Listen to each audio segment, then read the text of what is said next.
What is up, guys? It is Ballistic, and today I'll be bringing you a Call of Duty Infinite Warfare epic weapon review of the new Erad Cyclopean. Now, the Erad Cyclopean just released in the new update that Infinity Ward released in Infinite Warfare. In this update, they included a lot of new weapon variants, which along those with those variants is the Erad Cyclopean. And then they released a lot of new cosmetics, camos, accessories, calling cards, emblems, and things along those lines. So right now I'm going to pull up the card to the Erad Cyclopean and we're going to break this weapon down.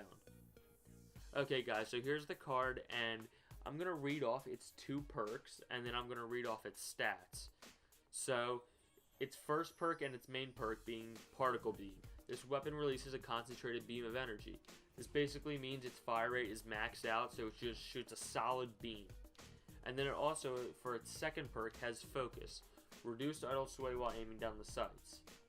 Now this weapon, surprisingly, its accuracy is increased by 9, I believe. This is a little odd because your fire rate's maxed out, so how is your accuracy being increased? And that's something I'm going to talk about because I personally see it as a hidden perk. Then we have the damage, which is decreased by 8, and the range, which is decreased by 6. You also have the fire rate, which is maxed out at 100, and mobility is a solid 80, which it is normally at. So now I'm going to talk to you guys about how a shallow person would look at the idea of Particle Beam, and then how a person that wants to see it in more in-depth way and think about the repercussions of this perk. So Particle Beam says releases a concentrated beam of energy. That basically means your fire rate's maxed out. So to a person that's looking that they really like the Erad, they're gonna be like, oh hey, well my fire rate is maxed out now. That's pretty freaking sweet because I can't throw on rapid fire in Infinite Warfare like you could in Black Ops 3. So I can't just increase my fire rate all I want in this game. I need to get a variant that's going to allow me to do that. And if there's no variant, that weapon's staying at the same fire rate for you until there is a variant. And right here, here's your variant. Okay, thank you. I'm going to purchase this now with my salvage. No, don't think of it like that. That's probably the worst way you could look at this weapon. If you want to look at this in depth and think about the repercussions of it, here's this whole idea. Particle Beam releases a concentrated beam of energy. Okay, my fire rate's maxed out now. That basically means that my recoil's gone to shit, my accuracy's gone to shit to some degree, and my stability is just gone to shit. Now, you also have to look at it as energy weapons have fusion mag, not extended mags. And submachine guns already don't hold a lot of bullets in their magazine. So now you have this weapon that has maxed out fire rate and already doesn't hold a lot of bullets in its magazine. That gun's bullets are going to be gone in 2 seconds. Like, you have to be so accurate. You cannot miss your shots on this weapon or you're going to die because you have to reload.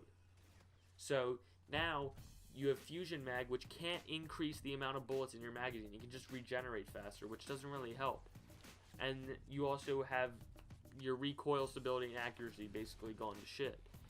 So you can't really do anything with this weapon, and especially at like a medium range, it's just not ideal. Now it has focus there that's complementing it, kind of increasing the stability, I would say, just because there's reduced idle sway while aiming down the sides, which kind of helps. But overall, that's not really ideal. I don't really think that's good. So that's how a person in depth would look at this weapon and think like, okay, maybe it's not the best idea. So now I'm going to talk about the combat with this weapon. I'm not really going to talk about far range just because it's kind of out of the picture at this point. This weapon already has such high recoil, it's almost impossible to kill someone from far away, and it already has decreased range and damage. So that's not going to help out at all. So I'm going to talk about this in the perspective of short range, someone likes to get up and personal and play aggressive. If you like to play really aggressive, this is a good weapon. I think you, as long as you're accurate, this is the way to go. is the high rate of fire. So when you're up and close, you can really get off a bunch of bullets real quick and drop a couple people. Now, when you want to look at this as a person that doesn't really play very aggressive and kind of goes for those people that are mid-range, this is probably the worst idea you could ever use. First off, you shouldn't be using a submachine gun. You should be using a assault rifle. The thing is with this weapon, since its recoil and stability is so bad, you have to tap fire this thing from mid-range.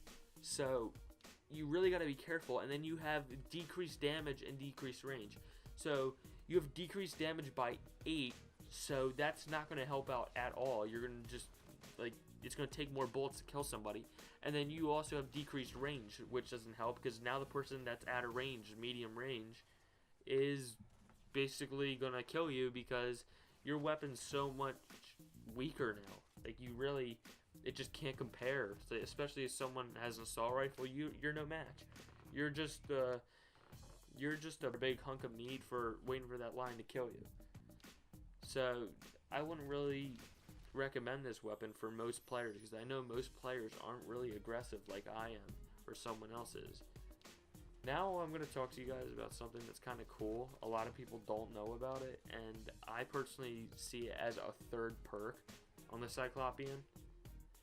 So a lot of people don't understand why accuracy is increased on this weapon, because your rate of fire is maxed out. So why is my accuracy being increased then if my rate of fire is maxed out? Well, here's why. So in this weapon's description, it states that it was possibly a prototype of the Steel Dragon. Now, from what we all know, the Steel Dragon is the Merc payload that you can use for the Merc, and what it does is it shoots a consistent beam of energy like the Cyclopean. The beam of energy, though, can split up into like pieces and follow people. So if there's 4 people in front of you, it will split up into 4 pieces and shoot all 4 of them at the same time. But it kind of bends and follows them. So that's what this weapon does. It actually follows the person. So now it's kind of saying like your accuracy is increased, because you're kind of getting a bit of like an assist to the aim. It's kind of following and bending and following the person. So now you're going to be a little bit more accurate, which I personally think is very useful. I would honestly count that as a third perk. It's just a hidden perk. Increased accuracy, it kind of assists greatly. It really helps. And yeah, I mean that's the third perk. That's all I can say. I'm really now just going to talk about what I would personally use on this weapon and my class. So I personally use foregrip, quick draw, and as the third attachment, I'll throw on either fusion mag or particle lamp. I kind of go between them depending on the map. If it's a long range map, I would use particle lamp. I personally think it's better just because then my range is actually increased by 4 when I throw that on there instead of decreased by 6. And that's very helpful because this thing's damage is already decreased by 8. When I'm in a short to medium range map, I'll throw on fusion mag, just because then I can regenerate a couple bullets and maybe possibly get an extra kill or something like that. So then I use as my perks, perk 1 greed, dexterity, ghost. Ghost is a must-have at this point. I think everybody knows that. I use dexterity just so because I can reload real quick and start shooting again with this weapon. Second perk, I use scavenger. Scavenger is basically a must-have for this weapon, just because you don't want to be blowing through bullets extremely fast, which you really can do with this weapon. So it's always good to be picking up a couple more shots in those resupply bags. And then last perk, perk 3, I personally use marksman. And marksman, I think, is actually a nice perk. It's a little underrated, I think, just because what it does is it reduces your flinch on sniper rifles. But it says in the description of it, it has a minor effect to other weapons besides sniper rifles. So right there, you have that little bit reduced flinch, which can really help out in gunfights with this weapon because the recoil is already through the roof. So now that's what I personally think is the best way to go. A lot of people just say use dead silence. It's just personal preference at this point. I personally don't use dead silence on like any of my classes because I don't think it's 100% necessary, but a lot of people think it is. I can't really say much about this weapon, but one thing I can say is something that's so satisfying about this weapon is it's a very fun weapon to use, and it has a very cool sound to it when you're shooting it. It sounds amazing. It's one of the coolest things I've ever heard, and it's very distinct. So when you hear that sound, you know there's a Cyclopean. Someone's using one in the map somewhere. So I personally think that's kind of cool. It kind of reminds me of old weapons, kind of nostalgia, like about certain weapons in previous Call of Duties and stuff like that. So now I'm going to talk to you guys about, is it worth spending all of your salvage, your 4,000 salvage, on this weapon? So despite all of the positive things I've said about this weapon, I personally would say no. No, it is not worth spending 4,000 salvage, or however much salvage you would need, because you don't have any variants, just say, to buy this weapon. It is not worth buying. If you are aggressive, I'll kind of lean towards it a little bit more, but I'm still on the no side. If you're an aggressive player, go to this weapon, try it out. It's not gonna be your baby. It's not gonna be your go-to weapon if you're aggressive.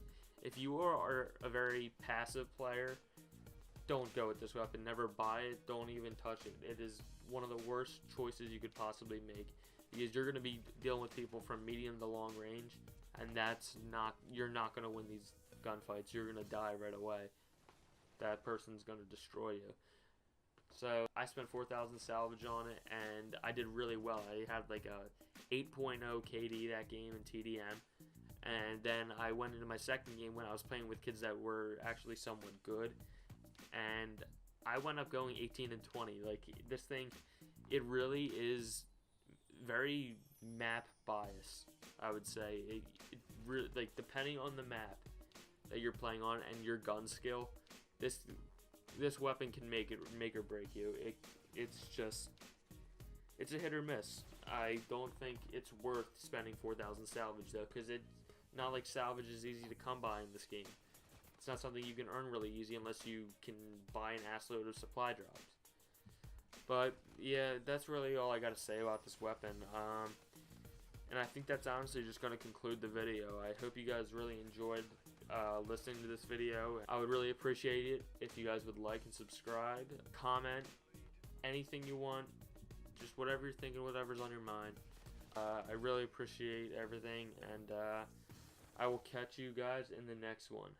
Peace.